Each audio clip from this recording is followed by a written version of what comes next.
Hi friends, this is Grandmaster Jan Markos for the site ChessFriends.com. At ChessFriends.com we have the idea that we should show you games which are fresh and new, and also games of really strong players. So you can see how the extremely good chess is played today. Therefore, the topic of this video will be Aronian and the initiative. Levon Aronian won the most prestigious tournament of this year, the Tata Steel Chess Tournament, which is in Netherlands every January. And we will show you one game of this tournament. It's the game Aronian against Caruana from the 9th round. Levon Aronian won plenty of games there, and he especially convincingly have beaten the young lads Caruana and Giri. As Aronian annotated himself the game against Giri, we will concentrate at the second game against Fabiano Caruana from Italy. Okay, so the Armenian guy played knight f3, c5, c4, knight c6, knight c3, e5.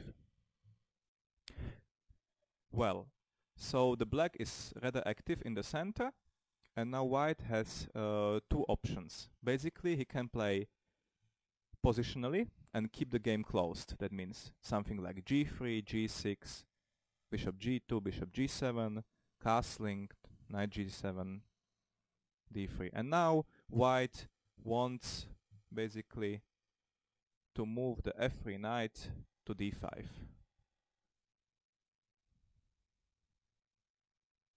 Something like this.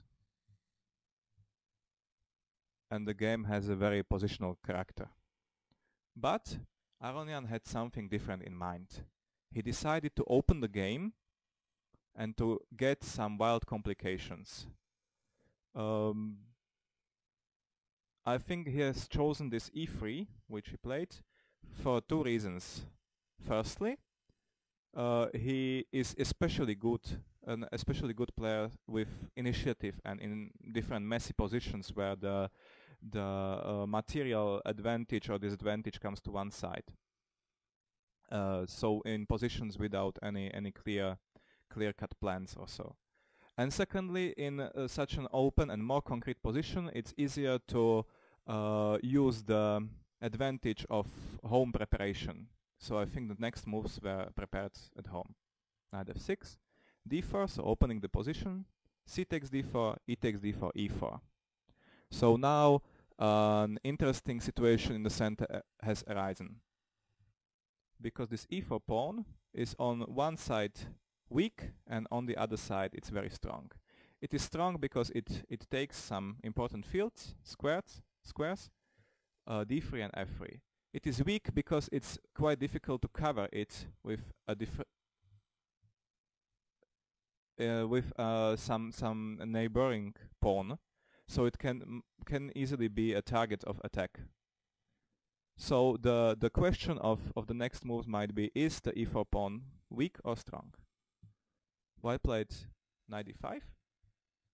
Actually, there was one game of Garry Kasparov where white played knight g5. It's a game Gelfand-Kasparov. Gelfand was white.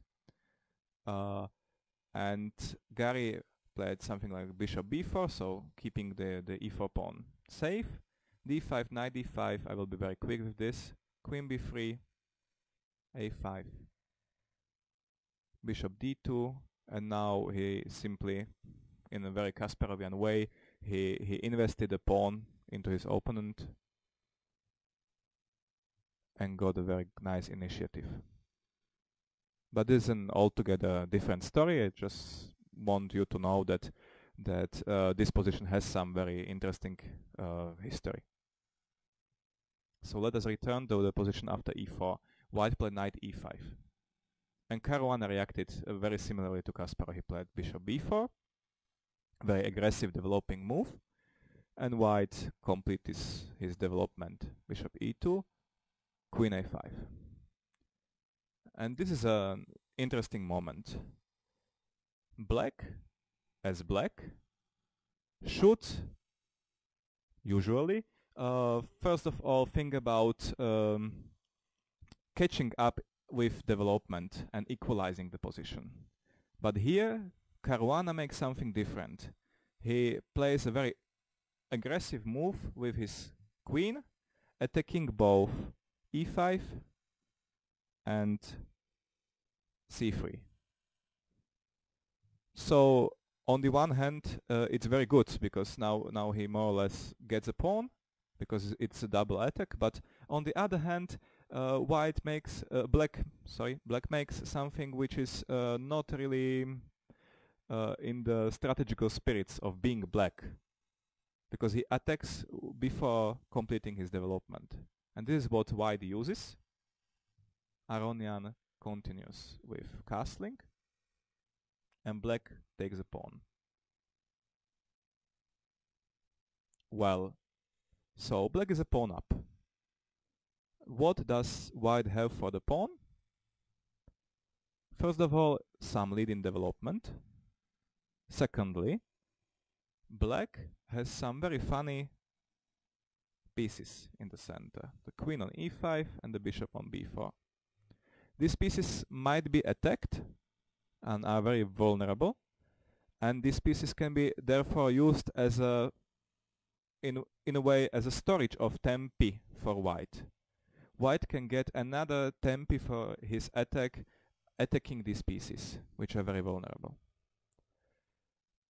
And there are not only pieces vulnerable in black's position, there are also squares which are very weak, like c7, d6, d5. The fact that the c7 pawn is missing and that the e4 pawn is already on e4 is felt very strongly. The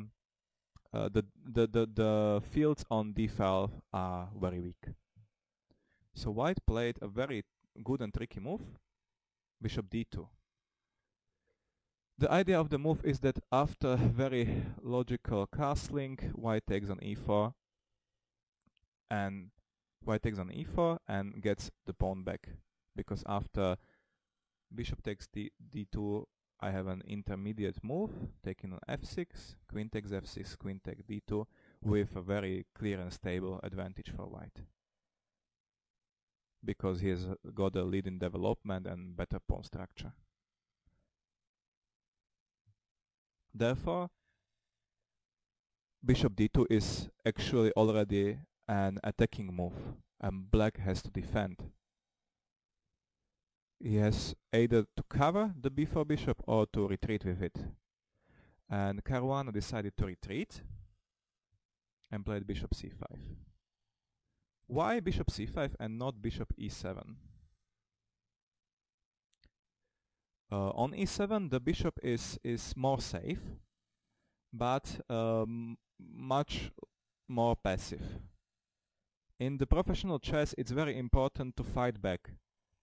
And Caruana decided that he needs to have also some active chances, and with the bishop on c5 he has, for example, this diagonal,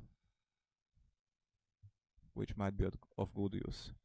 Always try to get as much territory on the chessboard as possible. Don't be too passive. Okay, let's go further.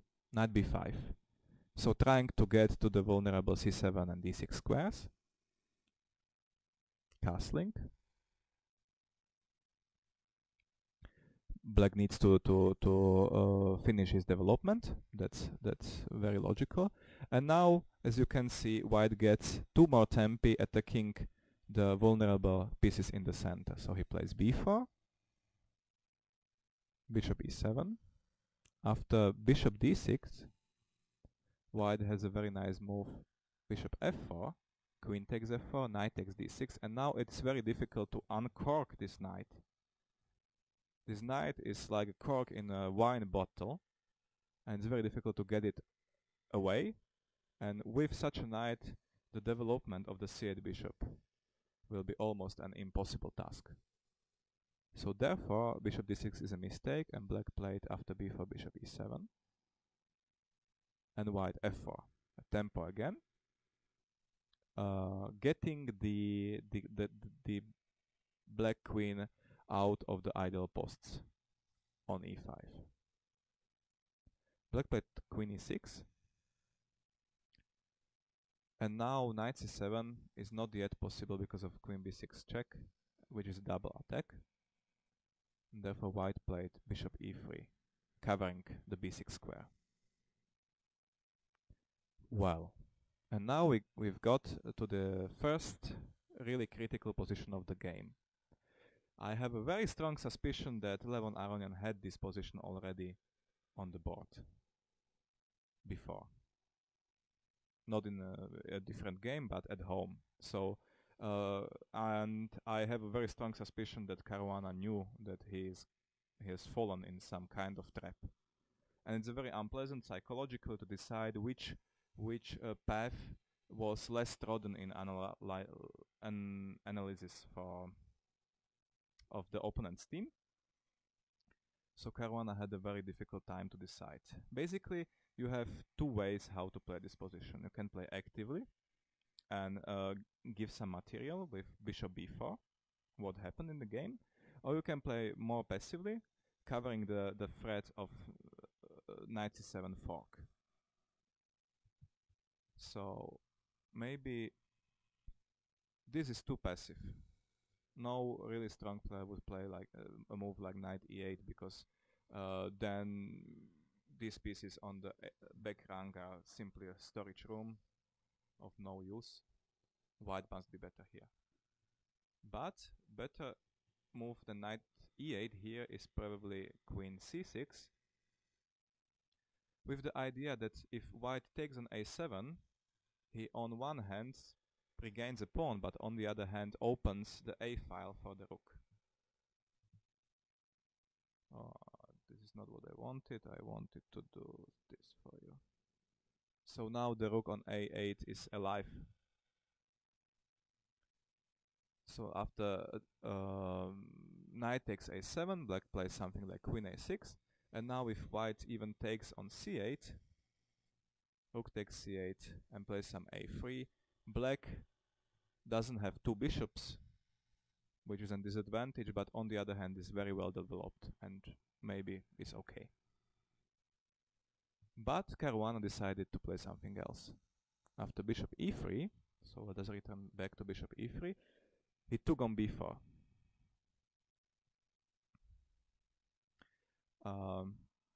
During the Second World War, there was a saying that then when two airplanes fly directly against each other, the first airplane who changes the direction of the flight, because is afraid of the crash, is the one who will be hit first and fall down.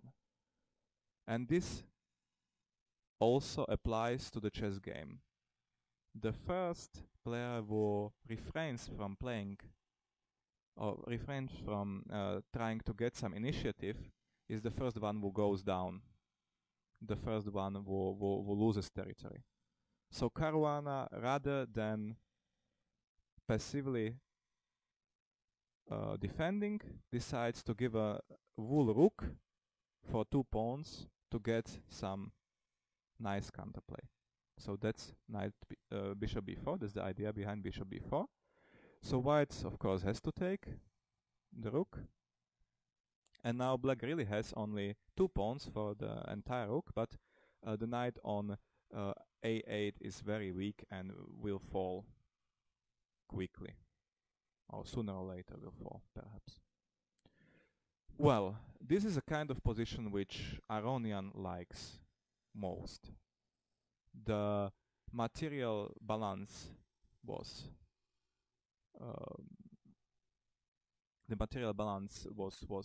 disbalanced. There is no material balance anymore, and also the positional aspects are very funny and interesting and messy, and this is what suits the Armenian player a lot.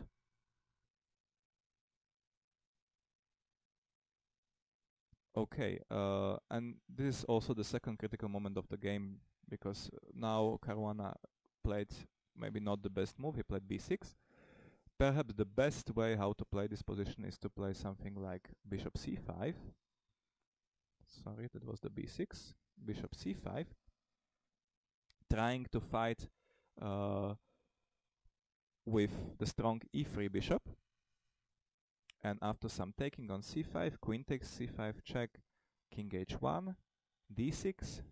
Black comes just in time to pick up the a8 knight. So please note that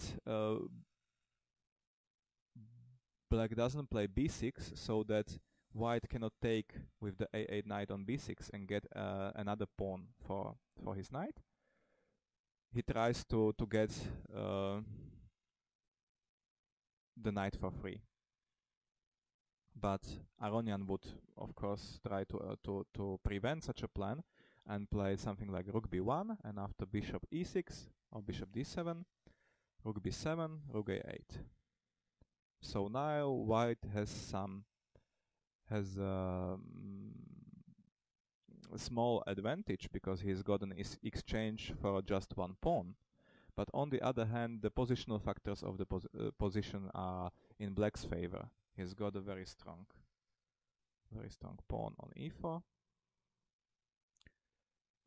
White's pawns are very weak, and black also has got a very strong queen. This position is more or less balanced. So I went very deeply into this line. I'm sorry for that, but I think it's important because that was probably the best choice for Caruana. But he played b6. b6, and from this moment black is much better. Okay, again you have to be active, so when the knight on a8 is lost anyway, at least getting some tempo is a good idea. So white played something like rook b1, bishop c5, and took on c5. The easiest way how to solve the problem with the e3 bishop. And now, if black takes with the queen, king h1, bishop b7, white gets another tempo with rook b5, queen c8, and now takes on b6. A takes b6 and plays queen d4. And compared to the line which we have seen to one move ago, white got much better position. Especially the black squares in the center are now whites and not blacks. So here white is almost winning. Therefore Caruana took with the pawn on c5. And now the Armenian started a very funny invasion. He played rook b8. So now we have not only one, but two white pieces in black's camp. Of course, the rook has a much easier life on such a post because it's much more mobile. But well, the side is aesthetically pleasing, I would say. Okay, so black has to retake the a8 knight, so he attacks it. White takes on f8. Now after this exchange of rooks, the back rank of black's position is very vulnerable. The entire black back rank is very vulnerable, simply because white's got the rook, whereas black has no rook anymore and cannot cover the back rank, so he will have problems with his king. So white continues the invasion along the b line, so queen b3. Now you can see how the weakness of back rank tells, because if black takes on e8 immediately, white goes inside of the position and black is forced to play a very ugly move knight e8 with a total passivity. Therefore Caruana decided to play to waste one more move to play g6, and only after rook b1 take on a8, because now after check he goes king g7 and the knight can stay on f6. Well, now Aronian decided to be materialistic and took on a7.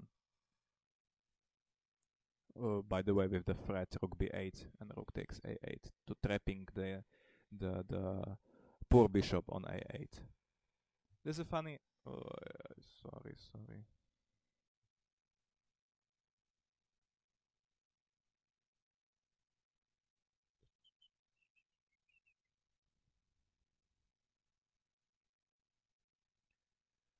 It's very funny that there is already a second piece on A8 which is in danger of being trapped. Simply, this is not a very central square, and pieces on such squares can have problems, as you can see. Any light piece would have problem on such a square. Okay, let's go further. Black, now Caruana understood that he's probably lost. He's got just the pawn for the exchange, and his pieces are not extremely attractively placed anyway. So he decided he has to create some activity for any costs. So he played e3, bishop f3, d5. And now white can even go something like rook b8 and take the rook, take the bishop on a8, and have a rook for just 2 pawns, but he would allow quite a strong counterplay in the center, and so he decided to play safe. But he gets the bishop anyway, as we will see in the game later in the game. So he played rook e1, and now Caruana decided that it's more important to create counterplay than to stick with the ugly bishop on a8. So once again we can see that these strong players feel that initiative is immensely important, that you have to play for initiative at almost any costs. So Caruana played queen d6, white took on a8, and Caruana played d4. Very interesting position. So white must be won, of course. White must be won because he's got his rook up. This is the rook for just 1 pawn. But there are several factors which make the position tricky. First of all, there is a very strong pawn chain which binds the forces of white. White cannot simply go and attack the opponent's king because otherwise the pawns would run. Something like this might be quite unpleasant. So this is the first factor which helps black's defense. The second factor is that the queen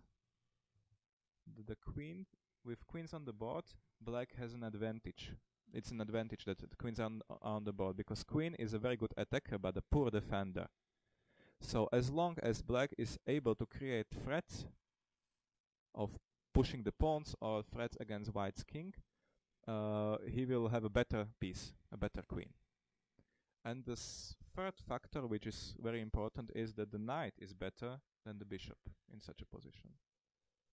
Because the white's bishop has no attacking targets, whereas the knight is very safe and cannot be exchanged on the black square for the white squared bishop, and the knight can jump all over the place and try to help the pawns to push forward. So black's got some chances. It's not so simple as to stick your finger into your nose. It's not so simple. Some precision will be needed, but it should be won for white anyway. Well, but Aronian didn't play too precise. Maybe the best move here is simply to play g3, and don't be afraid of d3, rook e3, queen d4, because I have simple queen f2, and after some rook c4 I go rook e7, and it doesn't seem that black has anything really dangerous against the white's king. So I think this might be quite easily won. But Aronian decided to return his queen to the defense, and of course the young Italian guy took on f4 without much hesitation. Okay, white played rook f1, which helps him to get at least some attacking chances along the f file, and black keeps with his black squared strategy. As white has got the white squared bishop, most of the black pieces will be on black squares. Okay, white played queen d3. And now the task for white is to organize either the march of the a pawn, which is this guy, the march of the a pawn, or some attack against black's king without giving his opponent too much ground. So basically if white stands on place, black doesn't have too much forces or enough forces to get any to push his pawns further, but white has to find some balance between attacking and keeping the position safe. So there will be funny moves around, a lot of moving around, and white will try to organize some attack, but he has a lot of time, so that's why the position is played very slowly. Now black played queen a5, but I think that maybe knight g4 with the idea of getting the knight to e5 might be more precise. At least some activity on the black side.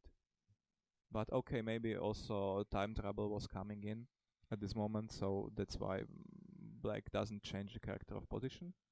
Played queen a5, and white now played bishop f3 and avoids the knight g4 jump. Queen a6, bishop e2, queen a5, black is waiting, and white plays queen b1. And now the time trouble was probably really telling, because now black played a really poor move, tactically poor move. He played queen d2, which looks well, but now white had the chance to really attack on opponent's king and finish the game very, very quickly. Now queen b7, queen takes e2, and queen e7 is simply it's finish, because black has no way how to defend these two squares. It's nice that he's got two post pawns in the center, but he will come second with his plan. Now it's mate, more or less. But it's the move 38, and as you know, at move 38 people are nervous and having only seconds on their clocks. So after queen d2, which is a pseudo-active move, actually losing, Levon Aronian decided to play safe, played queen e1, queen a2. And the position is still unclear. Or it should be good for white, but black actually has got quite a lot of activity here. And now it's move 39, so 2 moves until the time trouble. So the tension is really high. And at this moment, the Armenian showed that he's a really brave guy, because he decided not to wait until the time trouble ends, but to solve the matters right away. He played g4. G4. What's the idea of the move? Well, basically the same idea all the time. White needs to get his queen somewhere closer to the opponent's king. That's the entire idea, and he is willing to invest material for such a plan. So that's why g4. But actually, Caruana did such a good defensive job, or let's say such a good counter-attacking job, that at this moment he was able to restore the balance in the position, to get equality. The correct move was knight takes g4, and now on the one hand white really exchanged this dangerous knight, so he takes, h takes g4, but on the other hand he doesn't have enough activity to attack the opponent's king. After some queen h4 he gets f5, and now you can see the black pawns are like Chinese wall, incredible barrier, which doesn't help or doesn't allow the white f1 rook to get to the black king, and the queen covers the b1 square. So now the white rook doesn't get to the king, and the black pawns are willing to run, forest run. So probably the best solution for white is to be safe and to give a perpetual. So almost the very active approach of Fabiano Caruana almost helped him to save the game, which was already lost like 20 or 30 moves ago. No, 20 moves ago. But here he went wrong. He took with the H pawn, trying to keep the knight, which proved to be very useful in the last maybe 12 moves. But now white is like very closely, but he is in time. So he played queen g3, queen takes e2, queen e5. And now black is second with his plan of moving the pawns. Because now the g7 king is in grave danger and there is nothing to do about it. Well, but hope still lives, so Fabiano played d3, queen takes, rook takes f6, king h6, otherwise there would be some rook f2, rook takes e2, and now Aronian finished his young opponent off. Took on f7, queen e1 check, king g2, queen e2 check, king g3, queen e1 check. So is there a perpetual or is it not? Actually not. King h3. That's the end, because the next move will be some mate. Something like queen f4 and rook h7 or something along these lines. So this was a very nice performance of the winner, of the solo winner of the Tata Steel Chess Tournament 2012, Levon Aronian. He showed once again how good feeling for initiative he's got and that his fighting abilities are really outstanding. His ability to create unconventional position with material disbalance and positional disbalance and to find the correct path in such a position are amazing. Thank you for watching this video, and we hope you see you again at ChessFriends.com. Bye bye.